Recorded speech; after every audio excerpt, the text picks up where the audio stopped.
Kaixo, ongi etorria. Aurreko bideoan ikusi genuen logaritmoak zer ziren, hau da definizioa, eta esan genuen baliozula simplifikatzeko eragiketa. Adibidez hemen azaltzen den bezala, hemen ikusiko dugu, biderketa bihurtzen dugu batuketa. Zatiketa bihurtzen dugu kenketa. Berreketa bihurtzen dugu biderketa. Ikusten? Orduan egiten duguna da banatu eta oinarri berdinarekin bi argumentu hauek banatu egiten dira. BC. Eta hemen baita ere banatzen dira kenketa bidez. Eta hemen berretzailea zer egiten dugu? Pasa aurrera bidertzen. Hau da berria, guk egin dezakeguna da propietatea erabili oinarriak aldatzeko. Hemen dugu oinarria A eta zaigu komeni zer egiten dugu? Beste oinarri bat jarri biei eta orduan egiten dugu B zatia. Baina lehenengo bi hauetan denbora gehiago pasatuko dut ulertzeko oinarrizkoa delako. Zergatik da 0 argumentua bat baldin bada? Baldin badut nik zenbaki bat, oinarria adibidez 5. Ber 0 beti ematen duelako bat. Berdin da izan 6, 7, 10, beti emango du bat.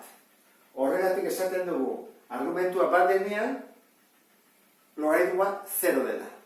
Hori ulertuaz, beste hau da. Badia, oinarria eta argumentua berdina, adibidez, 20ren logaritmoa oinarrian 20, zenbat ematen du? Hemen isa jartzen badut. 20 ber zerbait, 20. Zerrekin biharretu behar dut? Batekin, beti. Berdin da hemen jarri, 4, 8, 6. Izan badut, ber bat emateko berdina. Horan, 20 ber bat da 20. Horan, bi hauek asko erabiltzen dira, batez ere bigarrena.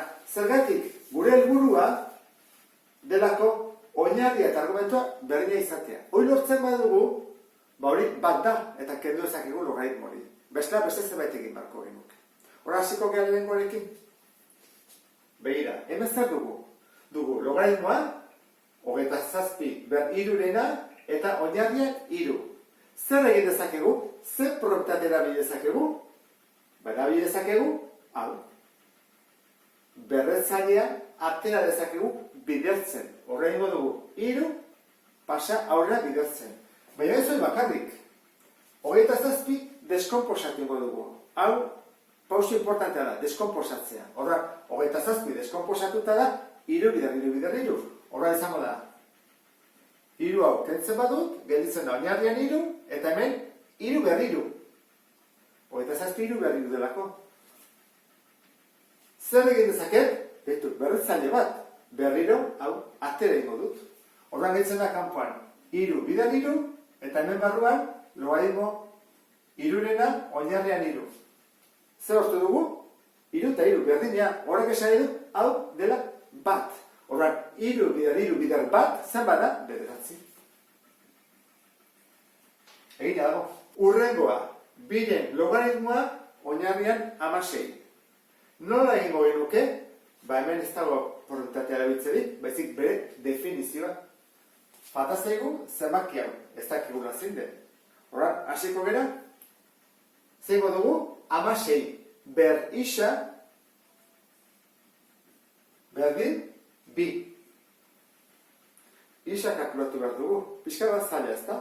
Bueno, zer egingo dugu, beti bezala deskomposatu 16. Eta 16 zer da, 2 bider 2 bider 2 bider 2. 2 ber lau da. 2 ber lau, guzti hori berrisa berdin 2. Ziten da berretzailekin? Berretzaile baten berretzailea bidertu ez da, horrean izango zateke lau isa. Jargot hemen, 2 ber lau isa berdin 2. Lortu dugu oinarri berdina. Horrean hemen jarriko bat, horren izan nahi du. Zukata ezak horren, ez da? Lau isa izango dela berdin bat. Ze hauek berdina bain badia, gehitzen baitut, gelditzen zen lau isa berdin bat. Eta hemen bai ez da, pasatzen dugu isa berdin bat zati lau. Orduan, emaitza izango zateke laurden bat. Ikusi duzu, hemen definizio erabili dugu kalkulatzeko logaritmoa. Eta hemen batuketak ditugu. desberdinarekin. 7, 5, 5. Guazen bana ikustea zer egin dezakegun. Hemen zer ikusten da? Baten logaritmoa egiten egiala. Eta baten logaritmoa zen bada 0. Horren hau da, 2 bider 0. 2 bider 0, 0. Horren hau, kanpora. Hoi 0 da. Jarriko dut hemen, gogoratzeko, baina 0 da. Hemen, bosten logaritmoa eta oinarrian bost. Berdinak dira. Horren zen bada hori, bat. Gehi. Eta hemen zer dugu? 25 logaritmoa, oinarrian bost. Deskomposatiko dut. 25 da, bost berbi. Eta bi hau, berretzen delako, pasaiteke bidertze. Hordan gehituko itzateke. Bat, gehi, bi bider, logaritmoa, bostena, oinarria bost. Hau zen bada, bat. Orduan, bat gehi, bi bider bat, hiru. Horran, honen kalkuloare egin dugu. Faltatzezkigu azkeneko biak. Hiru batu behar ditugu, oinarria berdina dute hiruak, eta pentsatu behar dugu, nondik hasi behar dugun. Bide desberdinak daude, nik ezak ezin den zuretzako errexena izan daitekena. Niri buruatzen zaiten errexenetako bat da esatea. Zein da oinarria? 10, ezta? Hora, gu lortu behar duguna hemen da 10, edo 10-en multiplo bat. 25 zer da? 5 berbi. Hemen ere 5 dugu. Eta hau zer da? 2 bider. Zer eratzen da 2 bider 5 egiten badugu? 10 lortzen dela. Horregatik nik uste dut egokiena izan daitekeela hemendik onera pasatzea. Batuketa zena, pasa biderketa. Eta 5 bider bi egiten badugu, atako zaigu 10 dela oinarriaren berdina. Hoi da egingo du da. Badaude beste bide batzuk ere, joan daiteke ateratzen, eta lortuko zenuke helmuga berdina. Orduan, hasiko gara ez hori egiten, jarriko dut logaritmoa, eta biderketa moduan, 25 zer da, 5 berbi jarriko dut, 2 sartu egin bat dut, ezta, orduan da, 5 berbi hau ere bai, eta bider, eta hau deskomposatuta, 2 berlau. Dena batean sartu dut. Esan dizudan bezala, hemen 10 dagoelako. Eta nik 5 bider bi 10 lortzen dudalako. Zer egingo dut, adibidez, bi hauek. Zer duten berdinak? Biak, oinarria eta berretzailea. Zerbait egin bat dugu, nik egingo dudana izango da, batu berretzaileak.